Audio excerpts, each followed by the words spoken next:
Em relação ao preconceito, se eu tenho preconceito, eu acho que todo mundo tem preconceito. A questão do preconceito. Eu não me considero uma pessoa preconceituosa. Bom, esse ponto é complicado. É complicado falar de se a gente não é preconceituoso, né? Claro que eu vou falar que não. Agora, se eu já fui preconceituoso, eu tive momentos preconceituosos, né? De repente a gente até teve, porque a gente vive numa sociedade preconceituosa, né? Se eu me acho uma pessoa preconceituosa, sim, mas em busca de superar os meus preconceitos. Você se considera uma pessoa preconceituosa ou não? Eu acredito que todo mundo é um pouquinho preconceituoso. De alguma forma, todo mundo é. A pessoa que falar que ela não é preconceituosa, ela vai estar mentindo. Olha, para ser bem sincera, hoje eu não me acho preconceituosa, mas eu já fui.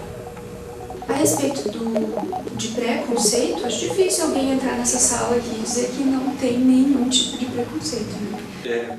Afirmar que não sou seria pretensão demais, né? Agora, afirmar assim, luto para não ser, com certeza.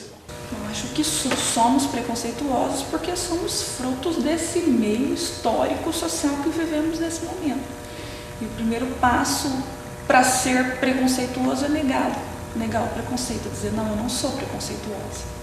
Todos nós somos frutos de uma geração de milênios aí, né, que foi construído histórica, socialmente e economicamente no cerne do preconceito. Eu não sou uma pessoa preconceituosa, mas eu confesso que eu tenho, assim, ideias que foram postas para mim desde antes de eu nascer, né? Como parte da sociedade, né? Eu aprendi que muitas coisas são certas e outras são erradas. Então eu não deixo de me chocar quando eu vejo uma coisa que foge muito do que eu aprendi que é correto. Eu diria assim, que na vida a gente cria padrões, né? E tudo que foge do padrão, a gente tem que aprender a conviver com o novo, o diferente pra gente. Olha, depende do que é o preconceito. Se você me perguntasse isso algum tempo atrás, eu levantaria a mão e falaria, não sou preconceituosa. Mas eu não sei. Às vezes eu posso me deparar com alguma coisa que eu possa demonstrar preconceito. E qualquer pessoa que saia dos padrões considerados da normalidade, que eu acredito que cada um seja diferente, mas a sociedade que faz com que você fique igual. E isso gera transtornos psicossomáticos também, porque a pessoa acaba sofrendo com ela mesma. Você é discriminado. O preconceito, eu acho que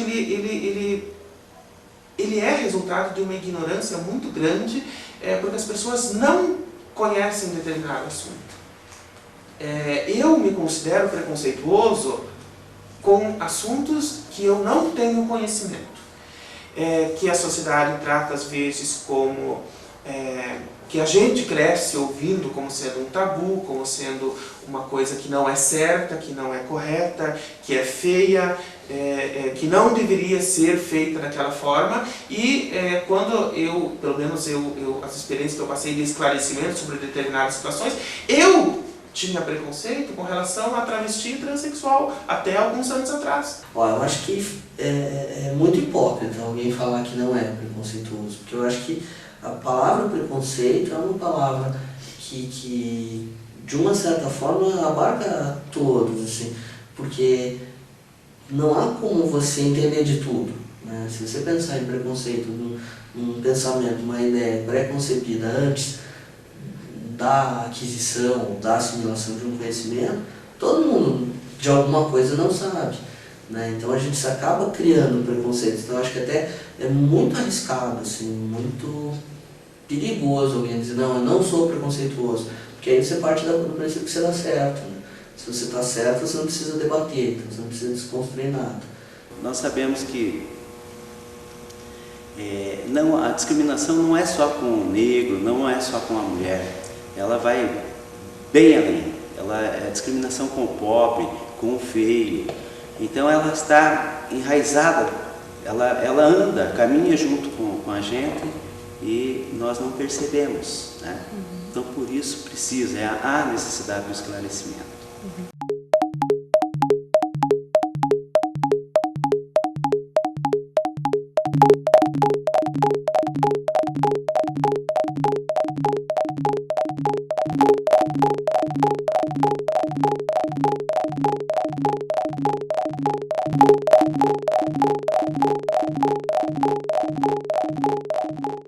Eu estava na 7ª série, mudei de São Paulo para Londrina e eu não conseguia acompanhar naquele ano, principalmente a matemática, que era o bicho de 7 cabeças até hoje, né? É um bicho de 7 cabeças para mim. E eu acabei, não conseguindo atingir nas médias, porque quando nós, de São Paulo para cá, a média era C, D, E, A, B, C, D, I. E aqui no Paraná, eu esqueço que eu estou importante, nós, por letras, por números, né, de 0 a 100. Então, ao fazer a conversão das minhas notas, que só tinha E, que era nota vermelha em matemática, a professora disse para minha mãe que eu não ia conseguir alcançar o objetivo, que eu não iria ser aprovada. Isso foi mais ou menos início de novembro. Ela chamou minha mãe na escola e disse para minha mãe que eu já sabia ler, eu já sabia escrever e já sabia fazer as contas básicas, operações básicas de matemática. E que para ser uma empregada doméstica eu já estava de bom tamanho. No outro dia eu fui questionar, mas por que se eu tenho um currículo melhor? E foi aí que a moça, que não tinha culpa nenhuma, no caso, do RH, falou que não seria de bom tom colocar uma pessoa não bem nascida, mas recepcionar, porque eu era a recepcionista, era o cartão de visita. Eu não era bem nascida. Esse foi o termo utilizado. Referente ao próprio preconceito, eu já sofri, como dizer, o preconceito, por assim dizer, na escola, né, quando eu era aluno, que eu achava, aquilo, quando a gente é criança, as crianças são muito verdadeiras, elas são muito cruéis, né, por assim dizer, né? A verdade às vezes magoa, assim, da forma como ela se apresenta. E eu lembro que a gente, na minha formação do primário, né, as crianças ficavam brincando comigo, me chamando de encardido, de sujinho, né, porque eu sou negro, né, eu posso me considerar negro pela questão da minha descendência, minha bisavó era negra e tudo mais, eu não vou dizer que eu sou pardo, né, me cascar como pardo eu estou me descaracterizando, né, daí fica uma coisa complicada. Então, quando eu era pequeno, foi engraçado que eles me chamavam de vários adjetivos para me classificar, né? Ou qualquer coisa que fazia de errado tinha que ser preto, né? Sempre uma afirmação assim, né? E isso me marcou muito, assim, né? Enquanto era essa questão deles falarem isso, e daí eu chegava em casa, ficava pensando comigo, né? Puxa, mas será que eu tô tão sujo assim? Começava a me esfregar mais, eu ia pensando mesmo se estava sujo. Quando eu era mais novo até eu pensava assim, por que eu não sou branco, né? Por que eu não sou? Mas claro, eu sou descendente de pessoas negras. Até é vergonhoso falar isso, mas eu, quando era pequeno, eu tinha vergonha dos meus parentes, meus pais, por eles serem negros. Eu estacionando o carro e um rapaz na minha frente passou e deixou um espação muito grande, né? Daí eu pedi para ele, dá para você ir mais um pouquinho para frente, né? Ele nem me deu bola, fechou o carro e deixou eu me danando para estacionar naquela vaga muito pequenininha, né? Daí a moça da Zona Azul que tava ali olhou e falou assim, viu? Depois não é pra gente ter raiva de preto. Nossa Senhora, daí eu não sabia. Que situação que você fica, né? O que tem a ver um branco não ia fazer aquilo? E eu também fui colocada à prova novamente como concurso público do Estado, quando houve a cota para afrodescendentes, né? Que uma colega comentou assim, viu? Não é da minha área. Mas ela estava brava porque houve chamamento lá e disse, viu, teus irmãos pretos roubaram a minha vaga. Assim. O movimento negro na minha região não tem nenhuma manifestação. Nós tínhamos um grupo que fazia jogos de capoeira na praça e o governo municipal impediu, porque como é uma cidade assim que as pessoas querem reforçar a imagem de ser tipicamente germânica, a roda de capoeira interferia nessa identidade forçada e o governo municipal proibiu de ter roda de capoeira na praça. Olha que grave isso, né? E nós temos uma população bem grande afrodescendente. Eu encontrei uma menina que ela pedia para ser chamada de menina, então ela era o Júnior. E aí isso criou todo um conflito na escola que a gente estava. Então a escola era uma escola que falava assim, a gente é pra frente, a gente tem que aceitar a diversidade, a gente tem que entender. Aí chamava a menina de Júnior. Decidiram que iam chamar. Então todo o professorado decidiu que chamaria a menina de Júnior. Aí fecha a sala dos professores, aí o discurso todo muda, né? Porque onde já se viu, como é que pode uma coisa dessa, não sei o quê.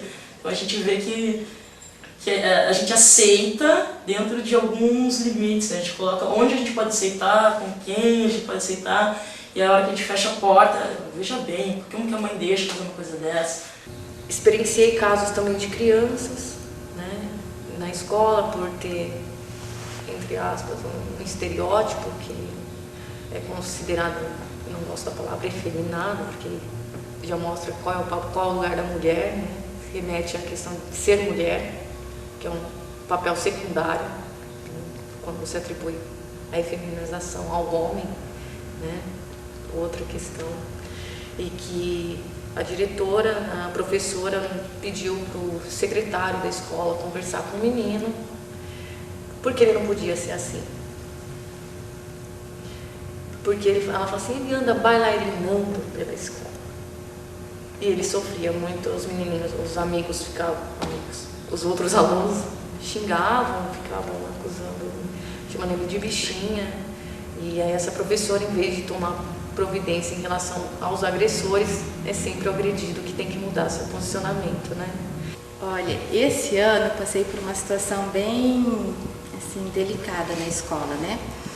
Eu tenho um aluno que ele é declaradamente homossexual, né? E para conversar com a família, essa questão foi meio complicada. Mas a família vinha percebendo e ele foi para um psicólogo. Aí o psicólogo falou assim para ele, se você quer que as pessoas parem de mexer com você, assuma-se como você é.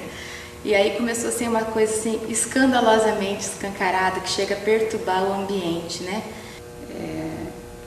Preconceito, eu não sou preconceituosa, mas tem algumas coisas que acontecem às vezes que a gente tem, tipo, eu tenho um caso lá na minha cidade de um moço que ele é gay, né? O que eu fico assim às vezes indignada com eles é que eles são barraqueiros, sabe?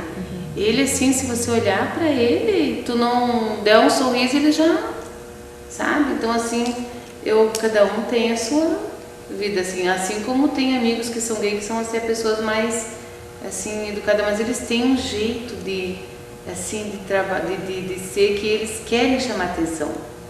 Isso é o que eu não gosto neles, mas não tenho preconceito pela opção sexual deles.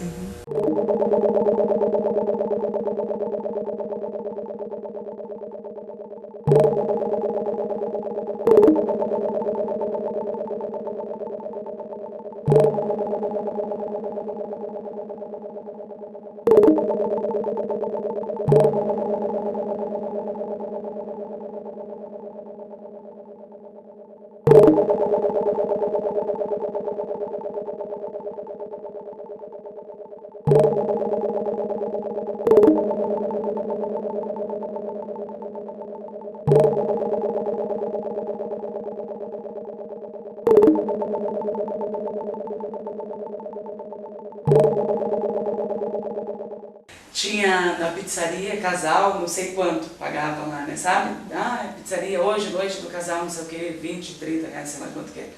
E daí eu tinha uma namorada, ela tava comigo e não quiseram, isso não era casal. Casal são duas pessoas. Eu fiquei discutindo até que eu resolvi largar a mão, não voltei mais da pizzaria, mas enfim. Casal, tinha que estar escrito casal, é heterossexual, então 20 e tantos reais, não. Daí, só esqueci minha cabeça. E você discutiu lá e... Discuti, chamei o gerente, tudo mais. Preferi, não era por pagar, pelo preconceito só. Por pagar, tanto fazia, era uma diferença irrisória, assim, pra mim, tanto fazia. Há várias situações a gente presencia de preconceito. Tem alguma assim que marcou mais pra senhora, que a senhora lembra, assim, que foi um fato assim que, digamos que foi bem chocante, assim? Eu lembro de uma vez, marca, no né? hospital, uma enfermeira atendendo um senhor lá dos seus 40 anos. E o enfermeiro foi mexer com ele e ele, mesmo ruim, doente, precisando, ele falou, não, você não me põe a mão no seu viadinho, assim. E as histórias? Alguma história que você quer? Aí tem várias, né? Aí vai castar, filho dos filhos. Vamos tentar elencar algumas, assim. Não sei, acho que justamente por eu fazer parte de um grupo social que é excluído ao máximo, assim, que é silenciado e que, assim, a minha categoria mesmo, enquanto homem transexual, que é mais raro ainda, que eu passo a ser quase aquela bactéria invisível que as pessoas têm que pegar um microscópio ultra potente para reconhecer, porque elas não sabem. Tipo, aí eu vou pro campo do exótico mesmo, né? Então não falta assim, histórias. Eu já tive professores da universidade no primeiro período que apontaram a porta da sala. Não, né, com discursos, eu estou do lado de Deus, não pode, você não pode falar isso, e saia. Professores do curso de Ciências Sociais. Ciências Sociais. Você pensa, se dentro do espaço da produção do conhecimento as pessoas dizem abertamente para você que ali não é teu espaço, onde vai ser? Onde vai ser? Não tem espaço para você. Vivi muitas histórias, presenciei várias. Recentemente, um casal de amigas minhas, nós fomos expulsos de um bar, quis chamar a polícia, quis fazer tudo o que tinha que fazer, mas elas, como não são assumidas para a família, não quiseram tomar as devidas providências. Chegamos à delegacia para tentar fazer um BO, não conseguimos fazer BO em Maringá, então nós temos muita resistência em relação a essas questões. Mas como aconteceu a história? Estávamos no bar, um grupo de amigos, elas deram um selinho. Um selinho. O dono do bar chegou, porque aquele dia o bar estava super movimentado, então nós não éramos nada para ele, porque estava tão cheio que a nossa presença seria indiferente. Falou que ele não queria esse tipo de coisa no bar dele. Tenho casos de amigos também que apanharam, foram à delegacia, para ir na delegacia, o escrivão, o delegado, o que está acontecendo? Ah, é uma bichinha aqui que apanhou e quer fazer um BO. Aí você pega e fala, você não tem aparato nem da delegacia para fazer uma queixa, né? Você vai para a delegacia buscando um acolhimento para que se possa dar todo o encaminhamento e aí você lá, é uma bichinha que apanhou e que está aqui, querendo reclamar. Minha mãe morreu quando eu tinha 13 anos, ela acabou se suicidando, assim, e aí também foi bem grave. Outra cena de preconceito foi quando a minha família numa tentativa de que me sensibilizasse, assim, joga a culpa para mim, vai lá e coloca como se minha mãe tivesse efetivamente se suicidado por minha causa, assim. E aquilo foi muito complexo para mim, assim, foi muito difícil. Eu vivi por muitos anos muito triste comigo, uma angústia muito grande comigo, porque é muito difícil você imaginar que você, né, teoricamente matou sua mãe, assim, de desgosto, assim, isso é grave, assim. Vou contar uma passagem, né? Espero que vocês não fiquem chocados, né? Porque é uma coisa forte, né? E você perguntou para falar, né? Por oportunidade. E toda vez que eu tenho oportunidade eu falo mesmo, né? Que eu acho que isso chama a atenção das pessoas. Eu acho que a fala delas, né? Essas falas paradigmáticas das travestis, né? Não mas das travestis, elas fazem a gente pensar, mas fazem todo mundo pensar. Fazem o pesquisador pensar, o cara que lê o trabalho pensar, o cara que escuta uma palestra pensar, o cara que vê a gente falando na televisão pensar, todo mundo faz todo mundo pensar. Tem uma travesti que a história dela choca, me chocou, né? E é engraçado que quando eu falo em público eu me emociono quando eu falo dela. Ela tinha 12 anos. E desde os 12 anos ela via que ela era, desde os 9, 10 anos ela via que ela era diferente dos outros irmãos. Enquanto os irmãos brincavam com carrinhos e as meninas brincavam com bonecas, ela era um corpo masculino, biológico, biologicamente ele tinha um sexo macho, tinha o pênis, mas ela gostava de brincadeiras femininas, de meninas, com boneca, casinha, e daí se comportava como menino. E daí o pai dela, ela tinha 12 anos, o que me choca que é a idade do meu filho. Com 12 anos era uma noite em Maringá, estava chovendo, e o pai dela chegou, 1h e meia da manhã, chegou no bar embriagado, e daí falou que todo mundo na vila sabia que ele tinha um filho bicha, né?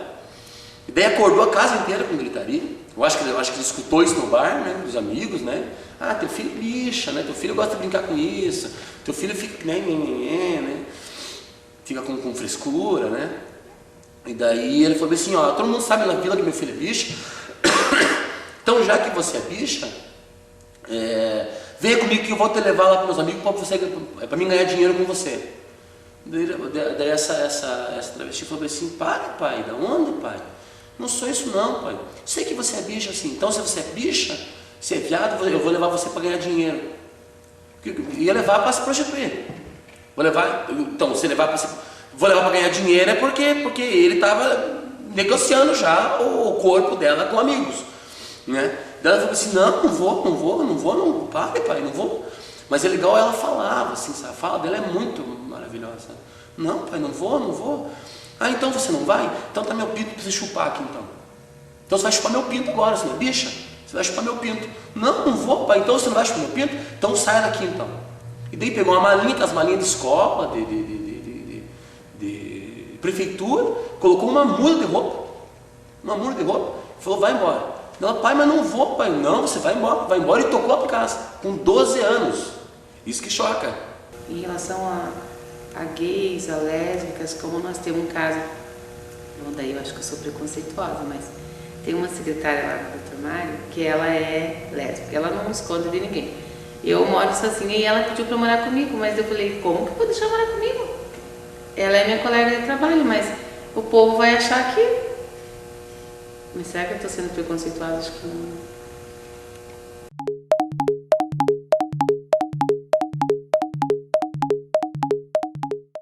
Eu passei já coisas em casa, assim, eu vi questões assim entre meu pai e minha mãe, de meu pai ser muito machista, tal, e minha mãe ser sempre muito quietinha, sim senhor e não senhor e tal, né? E daí a minha mãe também é professora, também da mesma área que eu, de biologia, então a gente sempre conversou bastante. E eu falava pra ela, por que você não se separa? Aí ela, não, porque assim, assado, né? Ela sempre contando uma série de motivos e tal, né? A gente vai falando um monte de coisa. Que às vezes elas acabam convencendo a gente e às vezes não, né? E eu sofria muito com essas coisas machistas assim que eu vi que meu pai fazia com ela. O que ele fazia, por exemplo? Ele oprimia ela, assim, verbalmente só, sabe? Mas coisas assim de gritos e, né? Que a gente, assim, eu nem estava no mesmo ambiente que ele, sabe? Ele sempre estava num ambiente separado da gente, pra gente não ver. Mas a gente ouve, né? E daí a gente vai imaginando coisas, né? Recentemente um amigo meu, simplesmente conversando com ele, ele me pediu uma opinião, eu falei, ele virou assim, você não é homem, você não sabe o que é isso. Você não é homem, por eu posso falar? Por eu não ter um pinto, eu não sei lidar com uma situação porque eu não tenho um pinto. Aí eu falo, nossa, um pinto dá muito poder, né? Te dá muita coisa. Eu, Kátia, mulher, né, tinha um cabelo grande, aí eu fui lá, negra, e raspei meu cabelo. Aí eu cheguei na cantina da universidade, que eu fazia mestrado na época, a menina olhou pra mim e falou, o senhor quer o quê? E eu olhei assim e falei, caramba, né? Como a gente cria signos que daí você ou é homem ou você é mulher porque você decidiu alguma coisa. Você decidiu tirar o cabelo, então eu sou um homem por conta disso. E aí eu fiquei muito brava. Eu olhei e falava assim, eu, Kátia, quero um café, muito obrigada. E várias vezes eu me deparo com essa situação que eu, por ter tido essa atitude, eu tenho que o tempo inteiro provar alguma coisa, provar que eu sou mulher. E isso é uma coisa que me incomoda bastante. Assim. Você pediu exemplos, né? Então, na minha casa, eu me criei numa família bem sexista, assim, né? Bem aquele modelo patriarcal. Meu pai é o chefe da família, a minha mãe faz o trabalho doméstico, eles tomam as decisões, ela obedece e é assim que funciona. Extremamente preconceituoso em questão a questão das etnias, né? A questão racial, muito preconceituoso. A questão da sexualidade também. E eu me criei nesse ambiente, né? Graças a Deus, não fui contaminada por isso. Uma outra vez também, quando meu menino era pequeno, na escola que eles estudam, tem o dia do brinquedo. E eles sempre tiveram a liberdade de levar o brinquedo que eles quisessem. Ele era bem pequeno, ele ia ter uns 4, 5 anos. Ele quis levar uma boneca que ele brincava em casa, e que lá em casa sempre os brinquedos foram socializados, nunca foram deste ou daquele, mais coletivos. E aí ele disse que ia levar a boneca e a professora falou que não, que boneca era brinquedo de menina. Daí eu mandei um recado para a professora na escola, dizendo, né, pela agenda, dizendo que ele poderia brincar com boneca sim, porque em casa ele brincava e que para mim isso não teria nenhum problema, que eu incentivava inclusive, porque as questões de gênero deveriam ser trabalhadas desde cedo. E ela não me respondeu até hoje o bilhete, hoje ele está com 13 anos, nem dizendo se era para levar ou não, e as crianças ouviram ela comentando com a outra professora, que eles trabalham em duas, né, que ela não tinha entendido. Ela falou assim, o que será que ela quis dizer com isso?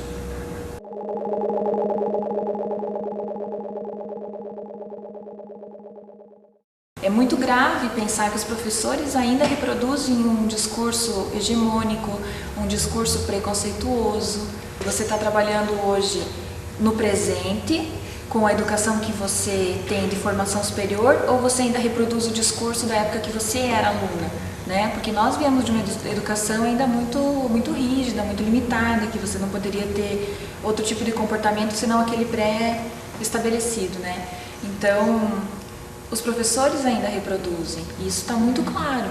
E uma coisa que eu adotei daí até como prática, principalmente no ensino de filosofia, no ensino de história, já tem um pouco mais de caminhada, mas é, por exemplo, trazer, né, o pensamento de, primeiro, alguns preconceitos, né, formados dentro da filosofia com relação às mulheres. Então, tem lá Aristóteles, tem lá Kant, tem uma sequência de Schopenhauer, né, tem uma sequência de filósofos ali que, nesse aspecto, é uma visão assim, bastante preconceituosa e bastante pejorativa em alguns momentos, né? Então, trazer essas questões para discutir em sala de aula dentro das aulas de filosofia, né? Lógico, contextualizando, colocando, isso é um pensamento que está dentro de uma época, dentro de um contexto histórico, para perceber o seguinte, olha, esses preconceitos que nós formamos em sala de aula, em sociedade, eles não nascem do nada, não é algo natural, não é algo que está colocado, mas é algo que vai sendo construído, né, que vai sendo incorporado ou não incorporado de acordo com a realidade histórica. Eu trabalho com gênero desde 2003, faz 5 anos e meio que eu trabalho com gênero. Nesses 5 anos e meio a gente topou com as seguintes questões de geografia. A geografia é branca, ela é machista, ela é heterossexual, ela é eurocêntrica e ela é sexista. Ela tem esse conjunto de elementos que impossibilitam o surgimento de novas temáticas na geografia. Existe uma linha muito tênue entre o sorrisinho de canto e boca do intelectual macho ou do gay respeitável com a bala que fere o sei dieta travesti. Né? Ele fala assim que o sorriso de canto e boca, ele neutraliza a decisão de apertar o gatilho. E qual que é a ideia? Que esse sorrisinho de canto e boca são preconceito. Mas só que a gente tem esse preconceito de forma... A gente assiste Cacete Planeta, Zorra Total, e daí esse preconceito é tido como, não uma norma, mas é tido como uma piada. Uma piada. Uma piada que a gente pode dar risada como de índio, de puta, pode dar risada de negro, pode dar risada de bicha e assim por diante. Só que são esses sorrisinhos que neutralizam a decisão de apertar o gatilho para matar essas pessoas. E daí... são esses mesmos sorrisinhos de canto e boca que impossibilitam o surgimento de novas temáticas no Brasil, na geografia. Né? E a questão da mulher nunca ter participado da história, né? Ela ter sido omitida em todos os momentos, ela nunca participou de nada, de lutas, de guerras, de filosofia, ela não tem participação na questão do pensamento, ela só tem participação na questão da prática, né, do trabalho manual, ela não faz parte do trabalho intelectual, né, da parte que pensa, que reflete a história, não mostra ninguém que fez isso, muito poucas mulheres. E é necessário resgatar essa história, né, saber quem foram, não para ser positivista e apontar essa ou aquela, mas para saber que ao longo da história, a história foi contada sob uma ótica masculina, europeia, cristã, branca. A gente nunca vai ter um mundo com todas as pessoas pensando igual. Aliás, que bom, né? Viva a diversidade, né? O conflito ele faz parte, porque as pessoas pensam diferente. Eu não quero padronizar o pensamento dos meus alunos, mas ao mesmo tempo eles precisam muito aprender a lidar com as diferenças, né? E aprender com excelência, esse aprendizado, eu acredito que seja o seguinte, então, não tolerar o outro pela diferença, mas ao contrário, aprender com o outro a ser diferente também, né? Que esse é o grande ganho, quando a gente tem amigos, e esse ato de compartilhar nos faz a cada dia diferentes, nos dá essa oportunidade de sermos diferentes a cada dia, né? Então a diversidade ela vem como uma grande riqueza, como um ponto alto, né? Se o aluno conseguir entender isso, ele não vai mais só simplesmente então tolerar ou respeitar a diferença, não, ele vai aproveitar essa riqueza cultural que a gente tem, né? Então é um outro viés para a mesma questão.